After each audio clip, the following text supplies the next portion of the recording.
We couldn't ship anything to the EU, nothing. It's bordering on disastrous. Formulated a cogent case as to why Brexit is going to deliver a dividend. There is a political conspiracy of silence around. Make Brexit work. Welcome to Tree's Economy. Today we're diving into a critical and timely topic. What are the lies that led the UK to believe they would be better off without the EU? Who truly benefited from Brexit? And what promises have yet to be fulfilled? How did the UK population vote for their own economic challenges? Is there any victory left to claim? And is it possible to undo Brexit? The illusion of sovereignty and control. The narrative that the UK would regain complete sovereignty and control over its laws, borders and money was a cornerstone of the Brexit campaign. However, this promise was not as straightforward as it appeared. The EU had indeed imposed regulations and standards, but many of these were aimed at creating a level playing field and protecting consumers and the environment. Brexit was sold as a way to take back control. But in reality, the UK still needs to adhere to many EU standards to trade with the bloc. The dream of unshackling from bureaucratic control was alluring, but the complexities of global trade mean that sovereignty is often a shared endeavour. The UK has found that negotiating trade deals independently is not as straightforward as it was made out to be. The EU, with its collective bargaining power, often secured better terms than a single country could.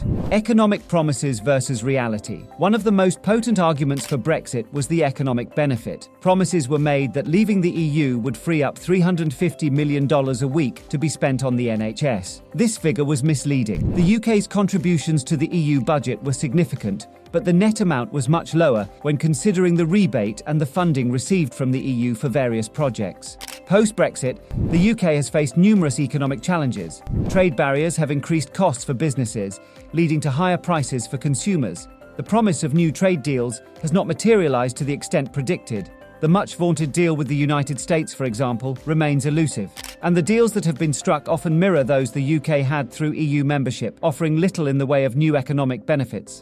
The impact on the workforce. Brexit proponents assured that leaving the EU would mean more jobs for British citizens. The reality has been more complex. Many industries, particularly agriculture, hospitality and healthcare, relied heavily on EU workers. The reduction in available labour has led to shortages and increased costs. The promised boost to wages for British workers has not compensated for the economic instability and increased living costs. Businesses that relied on the ease of hiring from a vast pool of EU talent have struggled, leading to closures and relocations. Who benefited from Brexit? So who has truly benefited from Brexit? Some argue that a select group of politicians and financiers have gained. For instance, deregulation in certain sectors might benefit large corporations at the expense of workers' rights and environmental protections. The financial sector, particularly those involved in hedge funds and asset management, may find new opportunities in a deregulated environment, but these benefits are not broadly shared with the general population. Some political figures used Brexit as a stepping stone to gain power and prominence. The populist wave that Brexit represented allowed certain leaders to position themselves as champions of the people's will, even as the consequences of their promises began to unfold. The voting demographics. Brexit was driven by a complex mix of demographics. Older voters, who were more likely to remember a time before EU membership, largely supported leaving. Many felt that their sovereignty had been eroded and believed in the nostalgic vision of a more independent Britain. Younger voters, who had grown up with the benefits of EU membership, largely favoured remaining. Geographically, there was a significant split between urban and rural areas. Major cities, which benefited from immigration and were more connected to the global economy, tended to vote Remain. Smaller towns and rural areas, which felt left behind by globalization, were more likely to vote Leave. This divide highlighted the differing economic experiences and perspectives within the UK. Broken promises. Several promises made during the Brexit campaign have not been realised. Economic boom. The UK economy has faced numerous challenges, including increased trade barriers, labour shortages, and investment uncertainties. NHS funding. The promised $350 million a week for the NHS has not materialised. The health service continues to face funding and staffing challenges. Trade deals. New trade deals have been slow to materialise, and many replicate what the UK already had through the EU. Sovereignty and control.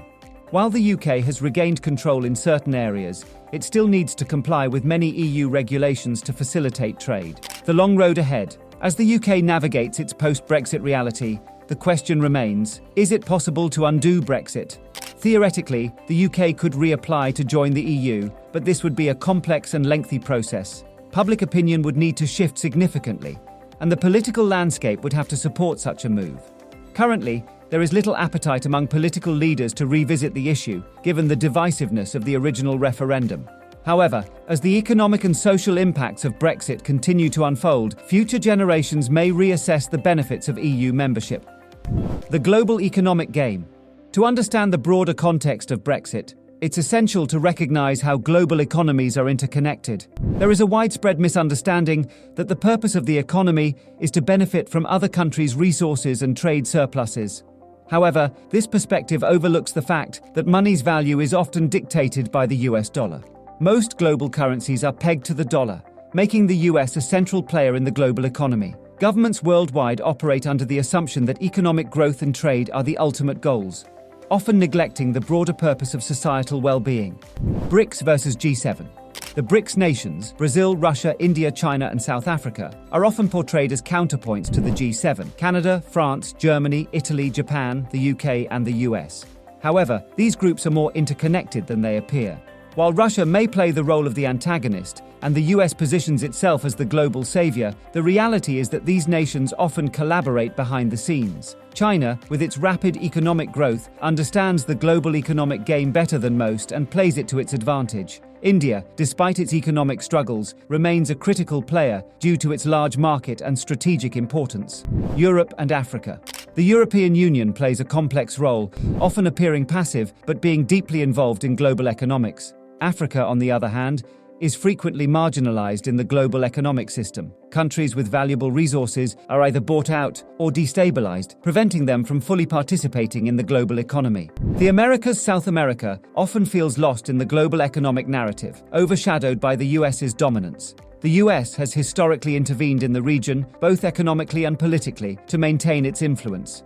North Korea, often portrayed as a pariah, maintains a unique position. Despite its isolation, it has managed to develop nuclear capabilities, which it uses as a bargaining chip. The US's depiction of North Korea contrasts sharply with its portrayal of South Korea, highlighting the geopolitical complexities. The Middle East, with its rich cultural history and valuable resources, remains a focal point of global politics. Countries that align with global powers benefit economically, while those that resist face conflict and economic sanctions. The region's tumultuous history reflects the broader struggle for control and influence in the global economy.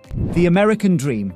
The concept of the American dream has evolved over time. Originally, it represented the idea that anyone could achieve success through hard work and determination. However, the reality has been more complex. The US's economic system, built on the principles of capitalism, has created significant inequalities. The Civil War marked a turning point as the industrialized North triumphed over the agrarian South. This victory set the stage for the US to become a global economic powerhouse. The legacy of slavery and the exploitation of labor have left deep scars. The global economic illusion. The global economy is a complex system with many players and interdependent relationships. The value of money, driven largely by the US dollar, creates a web of economic influence and power. Nations play roles in this global game, sometimes as adversaries, sometimes as allies, but always interconnected. Brexit is a microcosm of these broader economic dynamics. The promises made to the British people were based on a misunderstanding of the global economy and the UK's role within it. As the UK continues to navigate its post-Brexit future, it must grapple with these realities and find a path that ensures prosperity and stability for all its citizens. Thank you for watching Trees Economy. If you found this exploration into Brexit's lies and its broader economic context insightful, please like, share and subscribe. We'd love to hear your thoughts in the comments below. Can the UK find a way to thrive outside the EU, or should it reconsider its decision? Stay safe.